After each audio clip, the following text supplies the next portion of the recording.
Все дальше от нас грозные военные годы. Однако память о подвигах советских воинов и тружеников тыла живет. 2021 год в нашей республике посвящен подвигу строителей Сурского и Казанского оборонительных рубежей. Вторжение гитлеровской Германии потребовало от высшего политического руководства СССР, всех государственных, общественных, центральных и местных органов управления решительных мер, чтобы остановить натиск врага. Важнейшей задачей было сооружение многочисленных оборонительных укреплений в прифронтовых районах и в глубине страны. К осени 1941 года стало ясно, что они просто необходимы. На территории Чувашской АССР прошли линии двух оборонительных рубежей – Сурского и Казанского. В строительстве участвовало физически здоровое население республики от 17 лет. О том, как это было, вспоминает жительница деревни Сареево Ядринского района Дина Арсентьевна Белова. Недавно она отпраздновала свой юбилей. Ей исполнилось 90 лет. Вечером мороз тогда 40-41 градус. Приходят мерзлые, ночуют, утром опять. Утром обычно моя мама вставала в 3 часа дня, ночи, топила печку, варила завтрак, поставила на обед, на ужин.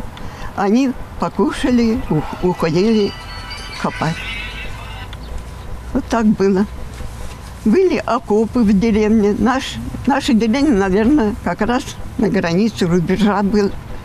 Если бы немцы пошли, в первую очередь, конечно, на нас бы напали здесь. Школьные поисковые отряды при поддержке администрации города Чебоксары выезжали по местам строительства Сурского и Казанского оборонительных рубежей. Юные поисковики определили участки на территории 9 муниципальных районов и 2 городов, где в военное время шло строительство укреплений, и обозначили объекты для включения в образовательные экскурсионные маршруты. Путешествие начинается с посещения смотровой площадки с обзором местности и огневых высотных точек на Ильиной горе. Здесь у села Ильина гора шла оборонительная линия, шло строительство укреплений для того, чтобы остановить в случае прохождения врага здесь дальше Волги не пустить. И здесь жители трудились не только Ядринского района, но и со всей Чувашии, и из Саликовского района приезжали, из Красночитайского района, и даже еще дальше. И здесь местное население их размещало, и благодаря их труду были созданы, выдающиеся, конечно, укрепления. Это и противотанковый ров, который здесь очень хорошо просматривается, очень глубокий, до 6 метров глубины. И, ярусно располагались окопы разных форм и разного предназначения. Ребята из поискового отряда «Искра» Чебоксарской гимназии номер 1 уже давно изучают эту тему. Во время экспедиции ребята и их руководители сделали много открытий. Как раз с прошлого года мы изучаем историю строительства Сурского рубежа на территории Ядринского района, начиная с села Засурье, где, кстати, мы тоже обнаружили ряд окопов, и заканчивая вот здесь, Ильина гора, и дальше Красночитайский район. Все эти укрепления, они фрагментами сохранились, и мы находим и орудия труда, предметы какие-то быта тружеников тыла. И местное население нам тоже рассказывает, подсказывает, вспоминают, где они могли видеть данные линию обороны. Итогом поисковых экспедиций стало издание туристического путеводителя по местам строительства оборонительных рубежей в годы Великой Отечественной войны, которым смогут воспользоваться не только все школьники республики, но и ее гости. В городе Чебоксары реализуется такой проект, как «Живые уроки». Он реализуется на протяжении уже многих лет. И в рамках этого проекта наши школьники посещают историко-культурные места столицы Чувашской республики. Это музеи, это площади, это старые здания. Проходят по улицам нашего города и получают информацию от экскурсовода или же учителя истории. Но мы пошли дальше, потому что и год Сурского рубежа объявленный главой республики Олегом Алексеевичем Николаевым, и плюс то, что наши школьники и поисковые отряды уже участвовали в 2020 году в полевых выходах, в археологических раскопках, мы решили для себя написать путеводитель. Путеводитель, который станет уже непосредственным практическим пособием для живых уроков и и школьники не только города Чебоксары, но и всей республики смогут пройти по тем районам, где проводились строительные работы в годы Великой Отечественной войны. Это строительство Сурского рубежа и Казанского обвода. И таким образом мы в своей книжке представили все районы, где данные рубежи проходили.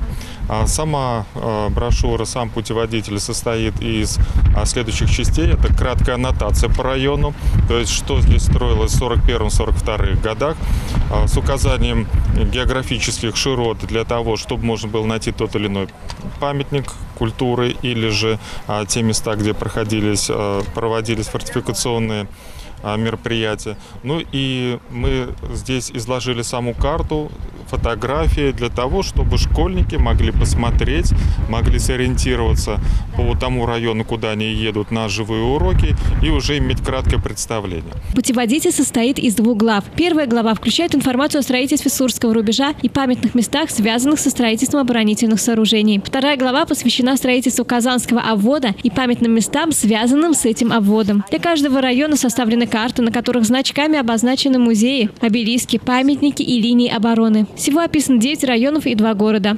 Путеводитель будет передан всем школам города. Путеводитель мы начали собирать еще осенью прошлого года. Задачи были поставлены перед поисковыми отрядами школ города Чебоксары, которые были закреплены за тем или иным районом, где проводились фортификационные сооружения.